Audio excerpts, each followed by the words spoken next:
All right, guys, we're in Los Angeles, WrestleMania, with Kevin Owens and Sami Zayn. These boys will be challenging for the undisputed WWE Tag Team Championships. Fellas, how y'all doing? Good, how are you, man? Nice to meet you officially. I just wiped my nose on camera. Oh, I don't so want to do that. That is absolutely nasty. It's so nasty. I did not think that He just cut his hair a second ago. As I was wiping my nose, I'm like, This dude's probably gonna shouldn't shake be my doing hand. that. Yeah, and then okay. Yeah, there it good. is. Well, at least you're We like just met, by a the good way, guy. so this is Yeah, a we're good way to. just meeting, This is a good way to break the ice. build equity. Guys, you two have been in each other's lives forever in terms of wrestling. Yeah. But when we get to WrestleMania season, everything seems a little bigger. How reflective are you two on the journey to get here as we get closer to something so big? Yeah, you know, our history at WrestleMania itself is kind of crazy. So our first WrestleMania was the same one, the 32. We're in a ladder match against each other, and we had that moment at the beginning of the match where we both grabbed for the ladder, looked across, and saw the other one, and then we had the moment we dropped the ladder, started fighting. Everybody went crazy. And at that time, we were like, oh, man, it's probably the pinnacle of our careers with one another is our first WrestleMania together. Then 2 years later, we actually teamed with each other. So we're again like, this is really surreal. It doesn't get better. And that was a big match too. It was against Shane McMahon, and it was Daniel Bryan's return. I remember when we were going into the match, going, "Well, this is as big of WrestleMania matches we'll ever have." Yeah. And then Then a few years later, we actually had a match one-on-one against each other, which is another thing that singles matches at WrestleMania are so hard to get. Yeah. Because there's so many people on the show, you want to get everybody on. It's a very, it's something that's not, it's not easy to have. So once you, like the fact that it was against each other, again, we're kind of thinking, okay, nothing's going to top this. And then here we are this year.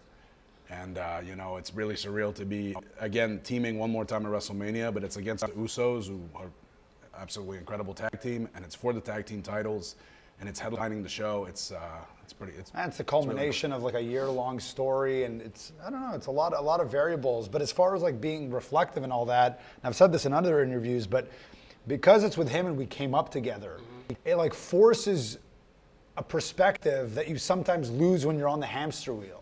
But because it's with your buddy that you started from nothing with, you're always kind of nudging each other going, can you believe we're here? Yeah. And sometimes when you're there and you're in it, you kind of lose sight of that. But because it's with the guy that you started with, it kind of forces you to always look and go, wow, this is crazy. Yeah. So it's kind of like a weird, advantage, I suppose, when it comes to just having perspective and realizing the weight of the moment. Yeah. You know what I mean? Well, when you talk about the taking it all in and thinking about coming up together, you guys cut your teeth here in Los Angeles, right? Yeah, that's what I was going to say. PWG, could Right. you imagine that leading to this today? Man, part of being reflecting I've been doing this week is how in 2004 we were driving to the airport, and I remember this in my crappy little car that was like 20 years old and barely made it to the airport. I don't even think I have my license yet. You didn't? No, you didn't. I was driving everywhere. Yeah, for like 6 months, and then I got my 6 license. months? Yeah, 6 months? and then I had to take my car the next 4 years. That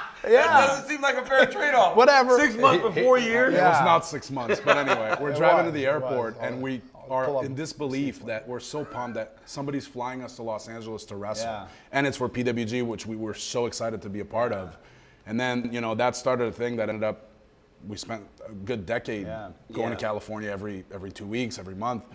But just the fact that it's here too, it just makes everything so much bigger, Yeah. It's pretty well documented that we're Montreal guys, and Montreal's home. But this is like, this was our home base. Yeah. This was our home promotion, was LA.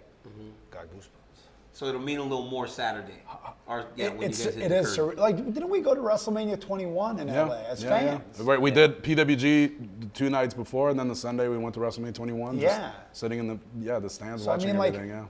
Again, I was saying this to you right before we started rolling here, but it's surreal if you were to hit the rewind button to WrestleMania 21, and both of us in the stands. Yeah. To go and fast forward a little bit, and we'll be on the top of this show. Yeah. In like a stadium, double the size of this arena. That was at the Staples Center. And that was surreal enough to be like, man, imagine working the Staples Center one day. Yeah. Never mind that. Now we're about to, headline that show. So it's wild when you think about it. It really is. When you think about the journey, when you guys were driving to the airport to fly out here, you didn't have a driver's license, so you didn't have no children. You were a single man too. Now you guys are fathers. Yeah. You guys have families. Like when you look at him and you go, Man, how's it to see Sammy and see Kevin as dads? Yeah, well, so I became a dad a lot Yeah. earlier than he did. I Had was different 23 when I had my experiences son. there. He Yeah. had his son a few years ago. Yeah. For me, to finally see him, like, I remember I remember telling him, you're never going to meet a girl that fits, what you're looking for. Then he met her. I'm like, oh my God, I can't believe it. Then he married her. Took a while, I though, can't yeah. believe it. And then I remember him telling me she was pregnant. And then I'll remember randomly getting a text message with a picture of a baby. I'm like, oh my God, the baby's here. Now he's a dad. Yeah. It's just crazy because we were kids when we met each other, He kind of knew me as a dad pretty early on because, like I said, I was 23 but for me, the transition to see him going from the Sammy I knew back in 2002 to what he is now is pretty wild. I think, and maybe I'm wrong here, but I think he maybe saw me as like a kind of like bumbling, traveling sort of free guy who like I had no attachments. Yeah. Because at one point we were joined to the hip early on in our career, but then he had a wife and a child and all this. Yeah. And then I was still single and like young-minded. It felt like every time I asked him, how's it going, what are you doing? He was swimming somewhere. Yeah, I was always swimming. That was actually a joke. That was a joke of his. Where were you swimming today or whatever? So I think, I don't know, we just had a different trajectory, but to end in the same place, with the Our family and careers, all though, that. even through that trajectory, right? Besides a few months where maybe I stopped coming to, let's say, California because I was trying to spend more time at home with my son was just born. Our careers were always so linked to each other that even though our lives were pretty different in terms of, our personal family lives, whatever, our careers were always so linked that we'd always end up meeting back up on the road, when it was time to go to work. So, we never, Never drifted too far. That's right. We It really drifted didn't. just far enough to allow growth on each side to where we would constantly kind of like bring each other up. Yeah. Because just as an example, early in our Quebec years, there was always sort of like this jostling and like fans would kind of be like, oh, he's the best, and then he's the best. And there were times it was maybe true where he was a step ahead and then I'd kind of, get a step ahead. But it was like, it almost always brought both of us up. And we kind of even used that subject in a promo on television recently. We're trying to kind of explain that as how we've always sort of lifted each other up with that competitive, it's not even competitive is not the right word. It's just like when you're both doing something, if you're stuck together the whole time, you kind of grow together. And I don't want to say it limits you, but because we're both individuals who kind of went apart and came back together, each time you come apart and you come back, like this guy's got a new better. skill set, Yeah, and this guy's got a new skill set, and you kind of bounce off each other. Yeah. I just feel like we've bounced off each other so much that it's elevated us all the way to where we're at right now. You said you watched WrestleMania 21 and you think to yourself, well, one day we may headline this thing. Yesterday on First Take, they announced that the fights, the matches, I call them fights, sorry, I live in that UFC world. Yeah. And I don't mind calling it fights. Sometimes you guys are really battering each other. Yeah. It looks like it hurts. But does it matter where you guys are in terms of the placement on the card? Because I feel, and my son told me this, my little boy's 12 years old, little Daniel says, when you got kicked in the head by Jey Uso, he goes, Dad, this may be one of the greatest builds I've ever seen. And then you started to go to Kevin and say, help me. And he wasn't doing it. And my kid was just so locked in. It's been built so well. Yeah. Does it matter where you guys are on the card? Does it matter that many in the world feel like that should be the main match on Saturday night? Well, I'll say this for my end of things. We say we're headlining. What closes the show, as far as I know, we don't know. Okay. But headlining, where I use that term because what you just said is what means the most to me. Yeah. It's that people feel like we should be last. We've put forth the most compelling story. We've worked so hard, and I say we, but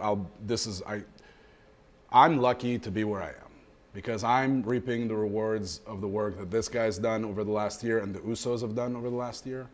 I made sense where it went, and I'm like, those guys worked so hard for the last year.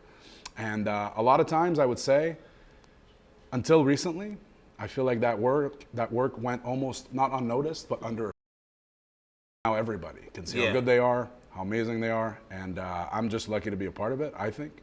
So the fact that everybody feels like we should be last and we should go on main event, whatever you want to call it, that's the most important thing to me. But your brooding, angry face, I mean, really, your brooding face, like it really did help to when you guys did hug. He's the emotion. He's like, shortchanging his involvement in yes. this, but obviously he's a crucial component. He just was weaved in and out of the story, in my opinion, quite carefully, and we were very delicate about it because we didn't want to do. We've been careful about it for 20 years, to be honest, about how much we give of this, because we don't want people to get sick of it. You know what I mean? For sure. So we're very delicate and careful about his involvement and how much of it and for how long. We always wanted to weave him as a constant throughout the story because we thought if it was beginning to end, it might be a little much, right? So I think, I understand what he's saying, and he's, I think, minimizing his involvement, but it was crucial to the story. But I agree 100% that, headlining main event, whatever, these sometimes are bragging terms, but in my opinion, best story wins. This has been the story that has carried the company for a year. Yeah. It's broken records with seemingly every metric we have, be it ratings being up, merchandise numbers being up, social media engagement, whatever you want to call it. It's crowd reactions. Box office, record-setting numbers at Survivor Series, at WrestleMania in Montreal. I try not to get in the mud when it comes to this stuff. I've been pretty good in my career about not slinging mud and not talking trash. Yeah. My thing's always been like, when you're the best, you don't have to tell people you're the best. So we'll just see where it all ends up, but I think the story has spoken for itself at this point. Yeah. It's been tremendous to watch. You guys have both held a ton of titles over the course of your career, but a few years ago you said the one thing you haven't done is won a tag team championship with Sami. Why was it important then? And is it still as important on the eve of it now, today? Well, what's funny is I always said that, like you said, it didn't feel like the career or our path anyway, our career, the way they were linked to each other, that part of it wouldn't be complete without us winning the tag team titles. And then, we teamed for a few years. And then we went away from each other with a brand split, whatever it was. We went on separate shows. At that point, it kind of became less likely to me that, maybe we actually, as logical as it seems it would be, maybe we won't get to do this. So at that point, I kind of started thinking I'd love to win the tag team titles, but, maybe it's going to be with Seth Rollins because we were teaming at one point. Or maybe it could be with, Finn because me and Finn are pretty good friends. Maybe eventually there could be a story that leads to that. I started thinking because Sami and I had already teamed, it's unlikely that we'll find our way back to each other, but I should have known better. Right. We really always do.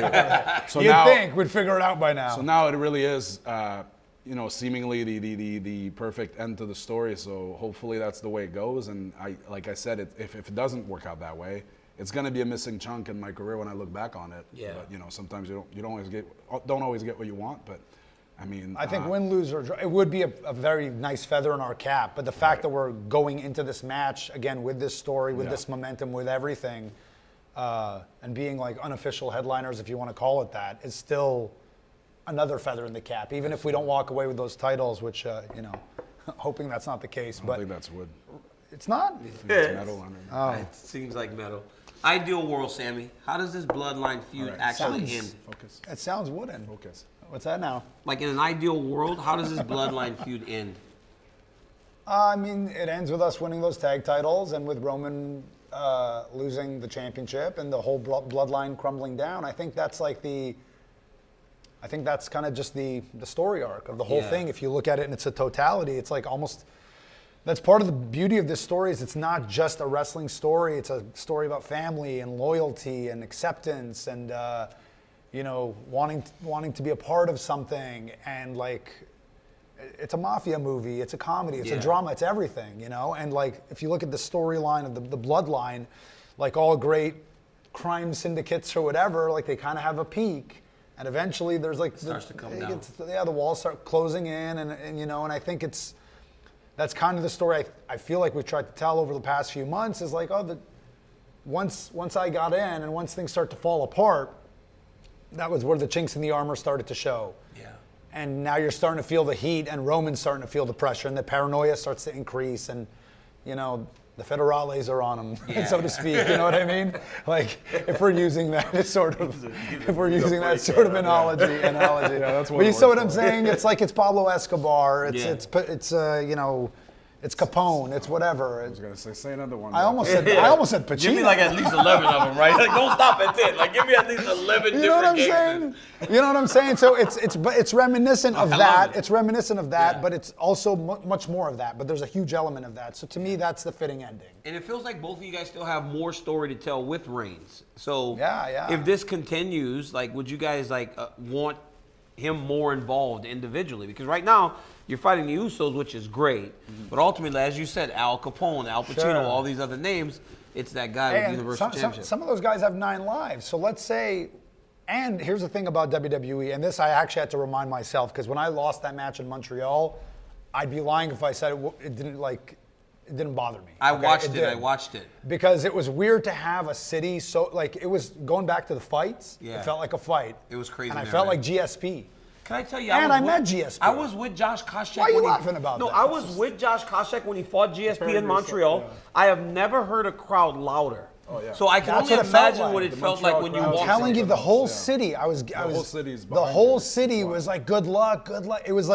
I'm getting goosebumps just thinking of it, man. It was wild. And I met GSP, and of course, I didn't want to say that. Like, I feel like I'm you. I wasn't going to say that. You should. But I was like, I wish I could have seen this. But he's the one who said it. He's like, this is what it's like you, Yeah, and it's it's amazing. you now. Yeah. And I was like, oh man, I can't believe, it was crazy.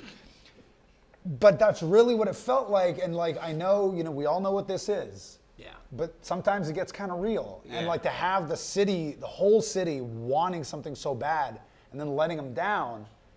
And it felt like a fitting ending to the story too. Yeah. When you talk about what's the fitting ending? Well, this is the fitting ending with where we're at now. Yeah. But if you asked me 8 weeks ago, it might have been like me beating Roman Reigns for the title in Montreal. But that's not the case. Here's where we're at. Here's how the story shakes out. And this is the fitting ending. But one thing I had to kind of remind myself is like, well, this is WWE, and the story's never over. Yeah. Much like Kevin and Sami, where you would have thought maybe the story was over 15 years ago. Yeah. Like, no, the story, it always kind of comes back. So let's say we come up short tomorrow night, and Cody comes up short. And this actually was a whole swerve in the story, and it goes on another 6 months. I don't know what the fitting ending is at that point. Yeah. But I've kind of learned a little bit after 20 years to not kind of look at things as the end, because there's kind of never an end until it is the end. You know what I mean? Boys. But you just don't know when that is. Boys, I'm going to let you go on this. I got to ask you this, right? You like brothers. Play a quick game. Better driver. Oh, me. What? How Really? do you even have to think about What, that? what are the parameters You here? speed up when people break in No, front I of you. don't. Yes. He's accused me He of this sees for brake years. lights and he starts speeding up. Yeah, well, it would seem like I'm giving him 1 point there. You know what? He doesn't break the speed limit, actually. Yeah, I'm How going many Kale. accidents have you had over the Kale. last few years? How many times have I gotten a call from you saying my car's totaled? That was like 15 years ago. It How many happened times? once. No, 3 times. Come Once? on, be honest Totaled? with yourself. All right, you fellas. in the tunnel. That was that's it. That's the only car I ever totaled. Never wrecked one car. All right, who picks the hotels? I mean, we started going to Marriott's when we first started Yeah. out. It's just Let's go draw. Restaurants, who picks them? We have very different tastes. Yeah, we there, don't eat with each Who's other. messier? Oh, him. How dare you? How dare I? Have you been in my hotel room? It's like No, I don't. I don't go in there. But Yeah. what's the point? I open the car, you have food everywhere. Every time. All right, who's the bigger perfectionist? Him. That's probably me. That's Sammy. Boys, it'll take perfection to get those championship belts off the Usos this weekend. So good luck. Thank you guys Thanks for a lot, joining me. man. I'm Thanks still so a little much. hung up on you thinking I'm messier than you. I mean, these guys. But Brothers. They're brothers. Look at your hair right now. They what challenge are you for the laughing at over there? She agrees. Off screen. She does agree. God, pop the whole room. They challenge for the undisputed tag team championships this weekend on night 1 of WrestleMania. Kevin Owens and Sami Zayn. Thank you boys Thanks, for joining man. me. Thanks, man. And good luck this weekend. Thank you.